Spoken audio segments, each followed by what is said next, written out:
Hi hello friends, good morning. ಇವತ್ತಿನ ತಿಂಡಿ ಪನ್ನೀರ್ ಕಡಾಯಿ ಮಾಡ್ತಾಯಿದ್ದೀನಿ, ಜೊತೆಗೆ ದೋಸೆ ಮಾಡ್ತಾಯಿದ್ದೀನಿ. ಕ್ವಿಕ್ಕಾಗಿ ಈಸಿಯಾಗಿ ಬೇಗ ತೋರಿಸ್ತೀನಿ, ಯಾಕಂದರೆ ಹೊರಗಡೆ ಹೋಗೋದಿದೆ. ರೆಸಿಪಿ ನೋಡೋಣ ಬನ್ನಿ. ಒಂದು ಕಡಾಯಿಗೆ ಒಣಮೆಣ್ಸಿನ್ಕಾಯಿ, ಜೀರಿಗೆ, ಸ್ವಲ್ಪ ಧನಿಯಾ, ಸ್ವಲ್ಪ ಕಾಳು ಮೆಣಸು ಹಾಕ್ಕೊಂಡು ಡ್ರೈ ರೋಸ್ಟ್ ಮಾಡ್ಕೋಬೇಕು ವಿತೌಟ್ ಆಯಿಲ್. ತುಂಬ ಫ್ರೈ ಮಾಡ್ಕೋಬಾರ್ದು, ಒಂಥರ ಜಾಸ್ತಿ ಫ್ರೈ ಮಾಡಿದ್ರೆ ಒಂಥರ ಸೀದಿರೋ ಥರ ಅನಿಸ್ಬಿಡುತ್ತೆ. ಲೈಟಾಗಿ ಒಂದು 10 ಮಿನಿಟ್ಸ್ ಕೈ ಬಿಡದೆ ರೋಸ್ಟ್ ಮಾಡ್ಕೋಬೇಕು. ಇದು ಲೈಟಾಗಿ ರೋಸ್ಟ್ ಆದಮೇಲೆ ಅದಕ್ಕೊಂದು 4-5 ಗೋಡಂಬಿ ಹಾಕ್ತಾಯಿದ್ದೀನಿ. ನಾನು ಗೋಡಂಬಿ ಕೂಡ ಹಾಕಿ ಒಂದು ಸ್ವಲ್ಪ ಫ್ರೈ ಮಾಡಿಕೊಂಡು ತಣ್ಣಗಾಗೋಕ್ಕೆ ಬಿಟ್ಬಿಡಬೇಕು. ಮತ್ತು ತಣ್ಣಗಾಗೋಷ್ಟರಲ್ಲಿ ಒಂದು ಕಡಾಯಿಗೆ ಸ್ವಲ್ಪ ಆಯಿಲ್ ಬಿಸಿ ಆದಮೇಲೆ ಒಂದು ಆನಿಯನ್ ಹಾಕ್ತಾಯಿದ್ದೀನಿ. ನಾನು ಒಂದು ಆನಿಯನ್ ಹಾಕಿ ಲೈಟಾಗೆ ಫ್ರೈ ಮಾಡ್ಕೊಬೇಕು. ಸ್ವಲ್ಪ ಕಲರ್ ಚೇಂಜ್ ಆಗೋವರೆಗೂ ಫ್ರೈ ಮಾಡ್ಕೊಬೇಕು. ಇದು ಸ್ವಲ್ಪ ಕಲರ್ ಚೇಂಜ್ ಆಗೋರು ಫ್ರೈ ಆದಮೇಲೆ ಸ್ವಲ್ಪ 1 ಟೇಬಲ್ ಸ್ಪೂನಷ್ಟು ಶುಂಠಿ ಬೆಳ್ಳುಳ್ಳಿ ಪೇಸ್ಟ್ ಹಾಕಿ ಹಸಿ ವಾಸನೆ ಹೋಗೋವರೆಗೂ ಹುರ್ಕೊಬೇಕು. ಹಸಿ ವಾಸನೆ ಹುರಿದಿದ್ದಾದಮೇಲೆ 1-2 ಚಿಕ್ಕದು ಸ್ಮಾಲ್ ಸೈಜ್ ಟೊಮೆಟೊ ಹಾಕ್ತಾಯಿದ್ದೀನಿ. ಟೊಮೆಟೊ ಕೂಡ ಚೆನ್ನಾಗಿ ಫ್ರೈ ಆಗಬೇಕು. ಟೊಮೆಟೊ ಸ್ವಲ್ಪ ಆಯಿಲ್ ಬಿಡೋವರೆಗೂ ಫ್ರೈ ಮಾಡ್ಕೊಬೇಕು, ಆವಾಗ ಹುಳಿ ಚೆನ್ನಾಗಿರುತ್ತೆ. ಅದಕ್ಕೆ ಸ್ವಲ್ಪ ಅರಿಶಿನ ಪುಡಿ, ಖಾರದ ಪುಡಿ, ಧನಿಯಾ ಪುಡಿ, ಸ್ವಲ್ಪ ಗರಂ ಮಸಾಲ ಹಾಕಿ ಒಂದು ಮಿಕ್ಸ್ ಕೊಡಿ. ಅದೊಂದು ಮಿಕ್ಸ್ ಎಲ್ಲ ಕ್ಲೀನಾಗಿ ಮಿಕ್ಸ್ ಆದಮೇಲೆ ನೀಟಾಗಿ ಸ್ವಲ್ಪ ಆಯಿಲ್ ಬಿಟ್ಕೊಳ್ಳುತ್ತೆ. ಅದಾದಮೇಲೆ ಸ್ವಲ್ಪ ನೀರು ಹಾಕಿ ನೀರು ಜಾಸ್ತಿ ನೀರು ಹಾಕಿದ್ರೆ ತೆಳುವಾಗುತ್ತೆ. ತೆಳುವಾಗಿದ್ರೆ ಗ್ರೇವಿ ಚೆನ್ನಾಗಿರಲ್ಲ, ಗಟ್ಟಿಯಾಗಿರಬೇಕು ಪನ್ನೀರ್ ಕಡಾಯಿ ಗ್ರೇವಿ. ಸ್ವಲ್ಪ ಹಾಕ್ಬಿಟ್ಟು ಅದನ್ನು ಚೆನ್ನಾಗಿ ಕುದಿಯೋಕ್ಕೆ ಒಂದು ಕಡೆ ಬಿಟ್ಬಿಡಿ. ನೆಕ್ಸ್ಟು ಒಂದು ಪ್ಯಾನ್ಗೆ ಸ್ವಲ್ಪ ಆಯಿಲ್ ಹಾಕಿ ಅದಕ್ಕೆ ಸ್ವಲ್ಪ ಈರುಳ್ಳಿ, ದಪ್ಪಗೆ ಹಚ್ಕೊಂಡಿರೋ ಈರುಳ್ಳಿ, ದಪ್ಪಗೆ ಹಚ್ಕೊಂಡಿರೋ ಕ್ಯಾಪ್ಸಿಕಮ್ಮು ಹಾಕಿ ಲೈಟಾಗಿ ಫ್ರೈ ಮಾಡ್ಕೊಬೇಕು. ತುಂಬ ಫ್ರೈ ಮಾಡಿದ್ರೂ ಚೆನ್ನಾಗಿರಲ್ಲ. ಪನ್ನೀರ್ ಗ್ರೇವಿಗೆಲ್ಲ ಯಾವ ಥರ ನಾವು ಮಾಡ್ಕೊತೀವೋ ಅದೇ ಥರ ಮಾಡ್ಕೊಬೇಕು.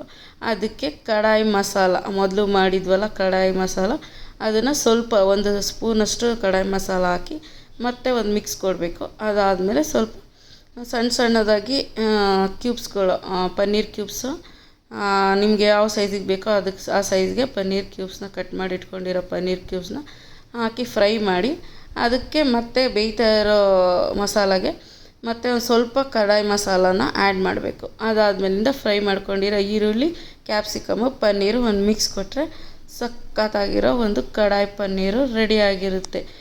ನೋಡೋಕ್ಕೆ ಎಷ್ಟು ಸಖತ್ತಾಗಿ ಕಾಣಿಸ್ತಾ ಇದೆ ಅಲ್ವಾ. ಇವಾಗ ಎಣ್ಣೆ ಬಿಟ್ಕೊಂಡಿದೆ, ಇದು ರೆಡಿಯಾಗಿದೆ. ಇದಕ್ಕೆ ನಾನು ಸ್ವಲ್ಪ ದೋಸೆ ಮಾಡ್ಕೊಂಡಿದ್ದೀನಿ. ದೋಸೆ ಅಂತೂ ಸಖತ್ ಕ್ರಿಸ್ಪಿಯಾಗಿ ಬಂದಿತ್ತು. ದೋಸೆ ಜೊತೆಯಲ್ಲಿ ನಾನು ಕಡಾಯಿ ಪನ್ನೀರನ್ನ ಕಾಂಬಿನೇಷನ್ ಆಗಿ ಮಾಡ್ಕೊಂಡಿದ್ದೀನಿ. ನೀವು ಬೇಕಿದ್ದರೆ ದೋಸೆ, ಚಪಾತಿ ಅಥವಾ ರೊಟ್ಟಿ ಯಾವುದಕ್ಕೆ ಬೇಕಾದರೂ ಮಾಡ್ಕೊಬೋದು. ಒಂದು ಒಳ್ಳೆ ಕಾಂಬಿನೇಷನು. ಬೇಗ ತಿಂಡಿ ಮುಗಿಸ್ಕೊಂಡು ಇವತ್ತು ಹೊರಗಡೆ ಹೋಗೋದಿದೆ, ಬೇಗ ಹೊರಡಬೇಕು. ನಿಮ್ಗೆ ಇವತ್ತು ಒಂದು ಒಳ್ಳೆ ಪ್ಲೇಸ್ ತೋರಿಸ್ತೀನಿ. ಬ್ರೇಕ್ಫಾಸ್ಟ್ ಮಾತ್ರ ಸಖತ್ತಾಗಿತ್ತು, ಟೇಸ್ಟಿಯಾಗಿತ್ತು. ನೀವು ಕೂಡ ಟ್ರೈ ಮಾಡಿ. ಇವಾಗ ನಾವು ಹೊರಗಡೆ ಹೋಗ್ಬೇಕಂತ ಹೇಳಿದ್ನೆಲ್ಲ ಹೊರಟಿದ್ದೀವಿ. ನಾನು, ನನ್ನ ಮಕ್ಕಳು, ನನ್ನ ಹಸ್ಬೆಂಡು ಹೊರಡ್ತಾಯಿದ್ದೀವಿ. ಹೋಗ್ತಾ ದಾರಿಲಿ ಸ್ವಲ್ಪ ಪಿಕಪ್ ಮಾಡೋದಿದೆ. ನಮ್ಮ ಅಕ್ಕ ಮಕ್ಕಳು ಜಾಯ್ನ್ ಆಗ್ತಾರೆ. ಪಿಕಪ್ ಮಾಡಿಕೊಂಡು ನೋಡಿ ಎಲ್ಲ ಓಡ್ತಾಯಿದ್ದೀವಿ. ಅಕ್ಕನ ಮಗ ಇವರು ಎಲ್ಲ ಓಡ್ತಾಯಿದ್ದೀವಿ. ಎಲ್ಲಿಗೆ ಓಡ್ತಾಯಿದ್ದೀವಿ ಅಂತ ಅಂದರೆ, ದಾವಸ್ಪೇಟೆ ನಿಯರಲ್ಲಿ ಒಂದು ಸಿದ್ರ ಬೆಟ್ಟ ದೇವಸ್ಥಾನ ಅಂತ ಇದೆ. ಅಲ್ಲಿ ನಮ್ಮ ಚಿಕ್ಕಮ್ಮ ಅವರು ನಾನ್ ವೆಜ್ ಮರಿ ಎಲ್ಲ ಹೊಡೆದು ನಾನ್ ವೆಜ್ ಮಾಡ್ತಾಯಿದ್ದಾರೆ. ಅಲ್ಲಿಗೆ ಹೊರಟಿದ್ದೀವಿ ಇವತ್ತು. ಅಕ್ಕ ಮನೆ ಇರೋದು ಆ ಕಡೆ ರಿಂಗ್ ರೋಡ್ ಸೈಡಲ್ಲಿರೋದು.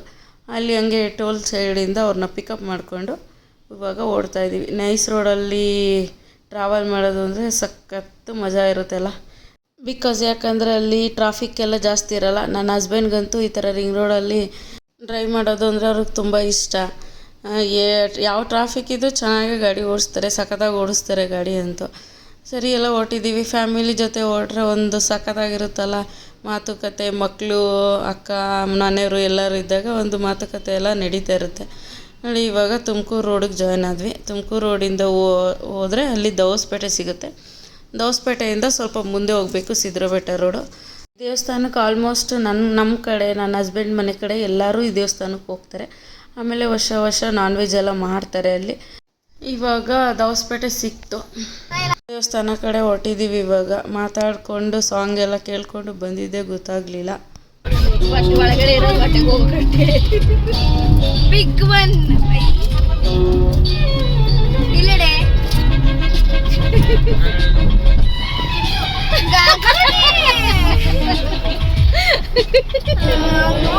ನೋಡ್ದ ನೋಡಿ ಇದೆ ಸಿದ್ರು ಬೆಟ್ಟ. ಇಲ್ಲಿಂದನೇ ಸ್ಟಾರ್ಟಿಂಗು. ಬೆಟ್ಟ ಎಲ್ಲ ಆಲ್ಮೋಸ್ಟ್ ಕಾಣಿಸ್ತಾ ಇದೆ.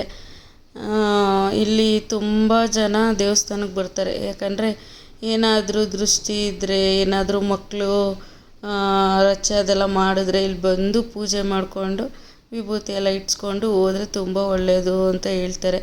ಏನಾದರೂ ಗಾಳಿ ಆ ಥರ ಎಲ್ಲ ಏನೂ ಆಗಲ್ಲ ಅಂತ ಹೇಳ್ತಾರೆ. ನಮ್ಮ ಅತ್ತೆ ಕೂಡ ಫಸ್ಟು ಮಾಡ್ತಾಯಿದ್ರು ನನ್ನ ಮದುವೆ ಮುಂಚೆ. ನಾನು ಅದೇ ಥರ ನಾವು ಕೂಡ ಮಾಡ್ತೀವಿ. 3 ಇಯರ್ಸ್ಗೊಮ್ಮೆ ನಾವು ಚೆನ್ನಾಗಿ ನಾನ್ ವೆಜ್ ಎಲ್ಲ ಮಾಡ್ತೀವಿ.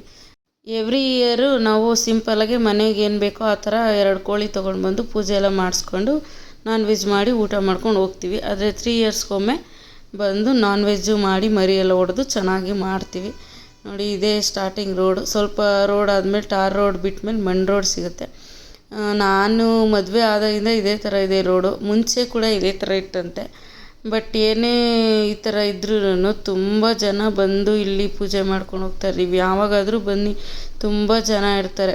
ಅಲ್ಲಿ ಹಾಲ್ಗಳೆಲ್ಲ ಸಿಗುತ್ತೆ ಅಡುಗೆ ಮಾಡೋಕ್ಕೆ ಮತ್ತು ಊಟಕ್ಕೆ ಕೊಡೋಕ್ಕೆಲ್ಲ ಹಾಲ್ ಥರ ಎಲ್ಲ ಮಾಡಿರ್ತಾರೆ. ನಾವು ಮುಂಚೆನೇ ಬಂದು ಬುಕ್ಕಿಂಗ್ ಮಾಡಿಕೊಂಡು ಯಾವ ದಿನ ಮಾಡ್ತೀವಿ ಅಂತ ಆ ಥರ ಬುಕ್ಕಿಂಗ್ ಮಾಡಿಕೊಂಡು ಇಲ್ಲಿ ಮುಂಚೆ ಹೋಗ್ಬೋದು. ಬಟ್ ಏನು ಬೆಳಗ್ಗೆಯಿಂದ ಸಂಜೆವರೆಗೂ ಅಷ್ಟೇ ನಮ್ಮದೇನಿದ್ರು ಇಲ್ಲಿ ಪೂಜೆ ಊಟ ಎಲ್ಲ. ನೈಟ್ ಆದಮೇಲೆ ಯಾರು ಕೂಡ ಇಲ್ಲಿ ಇರೋಂಗಿಲ್ಲ ಅಂತ ಹೇಳ್ತಾರೆ. ಯಾರು ಕೂಡ ಇರೋದು ಇಲ್ಲ.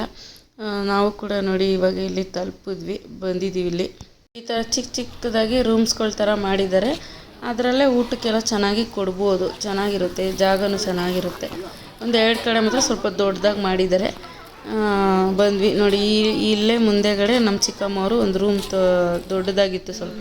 ನೋಡಿ ಇಲ್ಲಿ ಈ ಕಡೆ ಕಾಣಿಸ್ತಿದೆಯಲ್ಲ, ಅಲ್ಲಿ ತೊಗೊಂಡಿದ್ರು.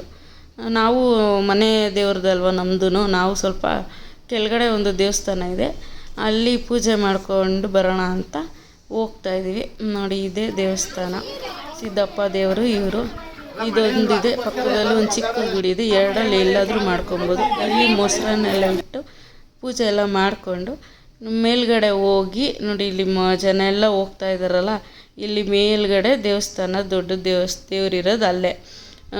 ಮರಿ ಎಲ್ಲ ನಾನ್ ವೆಜ್ ಮಾಡಿರೋರೆಲ್ಲ ಮೇಲ್ಗಡೆ ಹೋಗಿ ಪೂಜೆ ಮಾಡಿಕೊಂಡು ನಾನ್ ವೆಜ್ ಕಟ್ ಮಾಡಿ ನಾನ್ ವೆಜ್ ಎಲ್ಲ ಅಡುಗೆ ಮಾಡಿನೇ ಪೂಜೆ ಮಾಡ್ಕೊಂಡು ಬರಬೇಕು. ಇಲ್ಲ ಸುಮ್ಮನೆ ಹೋಗಿದ್ದೀವಿ ದೇವಸ್ಥಾನಕ್ಕೆ ಅಂದರೆ ಬೇಕಂದರೆ ಕೆಳಗಡೆ ಪೂಜೆ ಮಾಡಿಕೊಂಡು ಬರ್ಬೋದು. ಸಖತ್ತಾಗಿರುತ್ತೆ. ಹತ್ತಕ್ಕೆ ಮಾತ್ರ ಬೆಟ್ಟ ಎಲ್ಲ ಹತ್ತೋದು ಅಂದರೆ ಆಲ್ಮೋಸ್ಟ್ ಚೆನ್ನಾಗೇ ಇರುತ್ತಲ್ವ. ತುಂಬ ಜನ ಬೆಟ್ಟ ಹತ್ತಿ ಹೋಗಿ ನೋಡಿ ಎಷ್ಟು ಜನ ಹೋಗ್ತಾಯಿದ್ದಾರೆ. ಹೋಗಿ ಪೂಜೆ ಮಾಡಿಸ್ಕೊಂಡು ಬರ್ತಾರೆ. ನಾವು ಪೂಜೆ ಎಲ್ಲ ಮುಗಿಸ್ಕೊಂಡು ಬಂದ್ವಿ. ನಾವು ಊಟ ಎಲ್ಲ ಮುಗಿಸ್ಕೊಂಡ್ವಿ. ನನ್ನ ಫ್ಯಾಮಿಲಿ ಕಡೆ ಅಂದರೆ ನಮ್ಮ ಚಿಕ್ಕಮ್ಮ, ನಮ್ಮ ಅತ್ತಿಗೆ, ನಮ್ಮ ಅಜ್ಜಿ, ಅಕ್ಕ, ಅಪ್ಪ, ಅಮ್ಮ, ತಮ್ಮನ ಹೆಂಡ್ತಿ, ಮಗು ಎಲ್ಲರೂ ಬಂದಿದ್ದರು. ಎಲ್ಲ ಸಿಕ್ಕಿದ್ರು. ಸ್ವಲ್ಪ ಚೆನ್ನಾಗಿ ನಾವು ಎಲ್ಲ ಮಾತಾಡಿಕೊಂಡು ಟೈಮ್ ಸ್ಪೆಂಡ್ ಮಾಡಿಕೊಂಡು ಇದ್ವಿ ಅಲ್ಲಿ. ಆಮೇಲೆ ನಮ್ಮ ತಮ್ಮನ ಮಗ ಸಿಕ್ಕಿದ ನೋಡಿ. ಅವನಿಗೆ ಕಾರ್ ಅಂದರೆ ಸಿಕ್ಕಾಪಟ್ಟೆ ಹುಚ್ಚು. ಇವಾಗ 3 ಇಯರ್ಸು. ಎಲ್ಲ ಕಾರ್ ಹೆಸರು ಗೊತ್ತು. ಯಾವ ಕಾರ್ ಕೇಳಿದ್ರು ಹೇಳ್ತಾನೆ. ಟಿವಿಲಿ ಫೋನಲ್ಲಿ ಕಾರ್ ರೇಸು, ಕಾರ್ಗಳು, ಬೈಕ್ಗಳು ಇದನ್ನೇ ನೋಡೋದದು. ಆದರೆ ಏನಾದರೂ ಹೇಳಿದ್ರು ಅಷ್ಟೇ, ನಾವೇನಾದರೂ ಹೇಳಿದ್ರೆ ಅಷ್ಟು ನೀಟಾಗಿ ಕೇಳುತ್ತೆ, ಮಾಡುತ್ತೆ. ಒಬ್ಬರು ಮಕ್ಕಳು ಏನಾದರೂ ಹೇಳಿದ್ರೆ ಕೇಳೋದೇ ಇಲ್ಲ. ನೋಡಿ ಆಯ್ ಮಾಡು ಅಂತ ಇದ್ದೀವಿ, ಎಷ್ಟು ಚೆನ್ನಾಗಿ ಹೇಳ್ತಾರೆ ನೋಡಿ. ಜೋರಾಗಿ ಹೇಳು. How are you?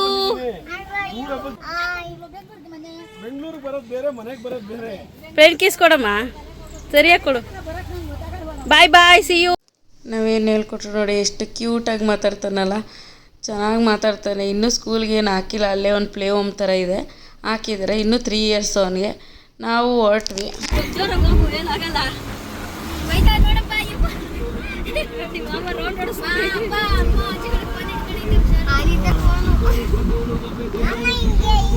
ಅವ್ರ ಅಪ್ಪ ಅಮ್ಮನ ಜೊತೆ ಕಾರಲ್ಲಿ ಬಂದಿದ್ದ. ಆಮೇಲೆ ಇಲ್ಲ ನಾನು ಹೋಗಲ್ಲ ಅವ್ರ ಜೊತೆ, ಮಾಮ ನಿಮ್ಮ ಜೊತೆನೇ ಬರ್ತೀನಿ ಅಂತ ನನ್ನ ಹಸ್ಬೆಂಡ್ನ ಜೊತೆ ಬಂದ್ಬಿಟ್ಟ. ಸರಿ ಆಯಿತು, ಮನೆಯವ್ರಿಗೂ ಡ್ರಾಪ್ ಮಾಡೋಣ ಅಂದ್ಕೊಂಡು ನಾವು ಬಂದ್ವಿ. ಅವ್ನು ಬಂದ್ರಂತೂ ಯಾವ ಥರ ಟೈಮ್ ಹೋಗುತ್ತೆ ಅಂತಲೇ ಗೊತ್ತಾಗಲ್ಲ ನೋಡಿ. ಅದೇ ಹೆಂಗೆ ಆ್ಯಕ್ಷನ್ ಮಾಡ್ತಾನೆ ನೋಡಿ, 1 ನಿಮಿಷನೂ ಸುಮ್ಮನೆ ಇರಲ್ಲ. ಸಖತ್ತು ಆ್ಯಕ್ಟಿವ್ ಆಗಿದ್ದಾನೆ. ನಮಗಂತೂ ಹೆಂಗೆ ಹೋದ್ವಿ ಬಂದ್ವಿ, ಟೈಮ್ ಹೆಂಗೆ ಹೋಯ್ತು ಅಂತಲೇ ಗೊತ್ತಾಗಲಿಲ್ಲ. ದಾವಸ್ಪೇಟೆ ರೀಚ್ ಆದ್ವಿ. ಮಳೆ ಸಿಕ್ಕಾಪಟ್ಟೆ ಜಾಸ್ತಿ ಆಯಿತು. ಮಾರ್ನಿಂಗೇ ಫುಲ್ಲು ವೆದರು ಮಳೆ ಬರೋ ಥರ ಇತ್ತು.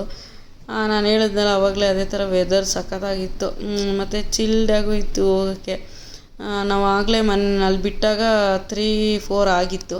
ಹಂಗೆ ಅವನ ಹತ್ರ ಎಲ್ಲ ಮಾತಾಡಿಕೊಂಡು ಬರ್ತಾಯಿದ್ವಿ. ಮಾಮ ಫಾಸ್ಟಾಗಿ ಹೋಗಿ ಹೋಗಿ ಮಳೆ ಬರ್ತಾಯಿದೆ ಬೇಗ ಹೋಗೋಣ ಅಂತ ಎಲ್ಲ ಹೇಳ್ತಾಯಿದ್ದ. ಇವತ್ತಿನ ದಿನ ಅಂತೂ ಚೆನ್ನಾಗಿ ಹೋಯಿತು. ಎಲ್ಲ ಸಿಕ್ಕಿದ್ರಲ್ಲ ಫ್ಯಾಮಿಲಿ, ನಾವು ಒಂದು ಎಂಜಾಯ್ಮೆಂಟು, ನಮಗೊಂದು ರಿಫ್ರೆಶ್ಮೆಂಟ್ ಸಿಕ್ತು. ಹೌಸ್ ವೈಫ್ಗಳ್ಗಂತೂ ನೋಡಿದ್ದೀರ ಮನೆಯಲ್ಲೇ ಇರ್ತೀವಿ ನಾವು, ಅದೇ ಮಕ್ಕಳು ಮನೆ ಡೈಲಿ ರೋಟೀನು ಇದೇ ನಡೀತಾ ಇರುತ್ತೆ. ಒಂದೇ ಹೊರಗಡೆ ಹೋದರೆ ನಮಗೂ ಒಂದು ಚೆನ್ನಾಗಿರುತ್ತೆ. ಹಸ್ಬೆಂಡು ಹೊರಗಡೆ ಎಲ್ಲಾದರೂ ಫಂಕ್ಷನ್ ಅಂದರೆ ಅವಾಗವಾಗ ಹೋಗ್ತಾ ಇರ್ತಾರೆ ಜಾಸ್ತಿ, ನಾವು ಹೋಗೋದು ಕಡಿಮೆ. ಫ್ಯಾಮಿಲಿ ಎಲ್ಲ ಸಿಕ್ಕಿದಾಗ ಅವರು ಎಲ್ಲ ಬರ್ತಾರೆ, ನಾವು ಹೋಗ್ತೀವಿ. ನಾವು ಸಿಗೋಕ್ಕಂತಲೇ ಹೋಗ್ತೀವಿ. ಚೆನ್ನಾಗಿ ಎಲ್ಲ ಎಂಜಾಯ್ ಮಾಡಿಕೊಂಡು ಬಂದ್ವಿ. ಇಲ್ಲಿಗೆ ನಾನು ಬ್ಲಾಗ್ನ ಎಂಡ್ ಮಾಡ್ತಾಯಿದ್ದೀನಿ. ಪ್ಲೀಸ್ ಎಲ್ಲರೂ ನನ್ನ ಚಾನಲ್ನ ಲೈಕ್ ಮಾಡಿ, ಶೇರ್ ಮಾಡಿ, ಕಮೆಂಟ್ ಮಾಡಿ, ಸಬ್ಸ್ಕ್ರೈಬ್ ಮಾಡಿ. Thank you for watching. Bye bye. ನೋಡಿ ವ್ಲಾಗ್ ಎಂಡ್ ಮಾಡ್ತೀನಿ. ಥಮ್ಸ್ ಅಪ್ ತೋರಿಸು ಅಂದೆ, ಎಷ್ಟು ಚೆನ್ನಾಗಿ ಥಮ್ಸ್ ಅಪ್ ತೋರಿಸ್ತಾ ಇದ್ದೇನೆ. Bye bye, see you.